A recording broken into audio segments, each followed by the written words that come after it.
नमस्कार, capital TV Uttar Pradesh देख रहे हैं आप और मैं हूं आपके साथ अखिलेश पांडे। इजराइल के हमले में मारे गए बगदादी आतंकवादी नसरुल्लाह की मौत के बाद से भारत में कई स्थानों पर मुस्लिम समुदाय के द्वारा जुलूस निकाले गए। कई जगहों पर कैंडल मार्च निकाला गया तो कई जगहों पर नसरुल्लाह को शहीद तक का दर्जा दे दिया गया। वहीं सूबे की राजधानी लखनऊ में भी बगदादी आतंकवादी नसरुल्लाह की मौत के बाद बड़ी संख्या में मुस्लिम समुदाय के द्वारा जुलूस निकाला गया और साथ ही साथ अन्य जिलों में भी नसरुल्लाह की मौत पर मुस्लिम समुदाय के द्वारा जुलूस और कैंडल मार्च निकालकर दुख जताया गया था और ये सिलसिला अब भी कमोबेश कई जगहों पर जारी है। इसी बीच मेरठ सहित और भी जगहों पर यानी अमेठी जैसे और भी जिलों पर यहां नसरुल्लाह आतंकवादी पूरी तरीके से लोगों के ध्यान में बना हुआ है और कई लोग उसके समर्थन में आकर खड़े हो रहे हैं और उसकी मौत को एक शहादत का स्वरूप देकर उसकी मौत के विरोध में तमाम तरीके के प्रयास कर रहे हैं और उसके बारे में जुलूस निकालने की कोशिश कर रहे हैं। लेकिन इसी दौरान यूपी पुलिस भी पूरी तरीके से मुस्तैद है और वो भी कई जगहों पर एक्शन कर चुकी है।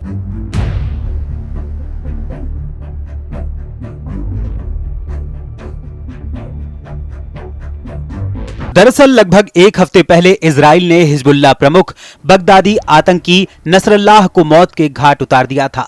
उसके बाद आतंक को सपोर्ट करने वाले कुछ स्वार्थपरक नेताओं ने उसे शहीद का दर्जा दे दिया और यहां तक कि जम्मू कश्मीर में पीडीपी प्रमुख महबूबा मुफ्ती ने नसरुल्लाह के मारे जाने के बाद एक दिन के लिए शोक व्यक्त करते हुए अपने चुनाव प्रचार तक को रोक दिया था और साथ ही कश्मीर समेत देश के अलग अलग हिस्सों में नसरुल्लाह की मौत के बाद जुलूस और कैंडल मार्च निकाले गए। वहीं मेरठ में भी एक मुस्लिम शिक्षिका ने आतंकी नसरुल्लाह की मौत के बाद उसे श्रद्धांजलि देते हुए उसकी फोटो को अपनी व्हाट्सएप प्रोफाइल पर लगाया, जिसके बाद इस बात की जानकारी बजरंग दल को हुई। जानकारी मिलने के बाद बजरंग दल के प्रखंड संयोजक आशीष ने परतापुर थाने पहुंचकर शिक्षिका के खिलाफ तहरीर दी।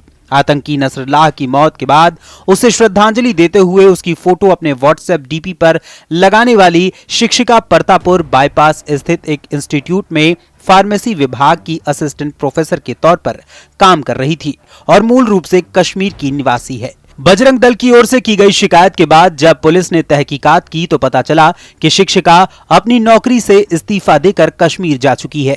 वहीं इसी क्रम में आपको बता दें कि अमेठी में भी नसरुल्लाह की मौत के विरोध में जुलूस निकालने की कोशिश में लगे हुए 8 लोगों को पुलिस ने गिरफ्तार कर लिया है। दरअसल अमेठी के नौगजी चौराहे के पास कुछ लोग हाल ही में इजराइल के हमले में मारे गए लेबनान के हिजबुल्लाह संगठन के नेता हसन नसरुल्लाह के समर्थन में नारेबाजी और जुलूस निकालने की तैयारी शुरू कर दी थी। इससे पहले भी इन लोगों ने बिना अनुमति लिए ही जुलूस निकालकर नारेबाजी की थी। वहीं जब पुलिस को इसकी सूचना मिली तो मौके पर पहुंचकर पुलिसकर्मियों ने जुलूस की तैयारी कर रहे लोगों को समझाने की पहले भरपूर कोशिश की, मगर जब वो नहीं माने तो ऐसी अवस्था में शांति व्यवस्था को बनाए रखने के लिए मौके पर मौजूद 8 लोगों को पुलिस ने गिरफ्तार कर लिया।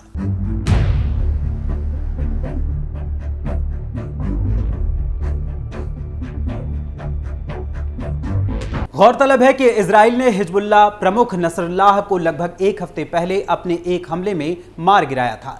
इसके बाद से देश के अलग अलग हिस्सों में नसरुल्लाह को सपोर्ट करने वाले मुस्लिम समुदाय के कुछ लोगों ने जुलूस निकाले, नारेबाजी की, कैंडल मार्च निकाले और कुछ नेताओं ने उसे शहीद तक का दर्जा दे दिया। लेकिन जरा सोचने वाली बात है कि जिसका काम सिर्फ आतंक फैलाना था और कत्लेआम करना ही जिसका पेशा था, उस नसरुल्लाह को अल्पसंख्यक समुदाय के कुछ लोग सपोर्ट कर रहे हैं। आखिर ऐसा क्यों है? यद्यपि हमारा संविधान हमें आत्म अभिव्यक्ति की आजादी देता है, लेकिन उसके साथ ही हमें जिम्मेदारियां भी देता है। हमें अपने अधिकार का इस्तेमाल किस दिशा में करना है और उससे हमारे देश और समाज के भविष्य पर क्या असर पड़ेगा, ये भी हम सबको ही विचारना होगा।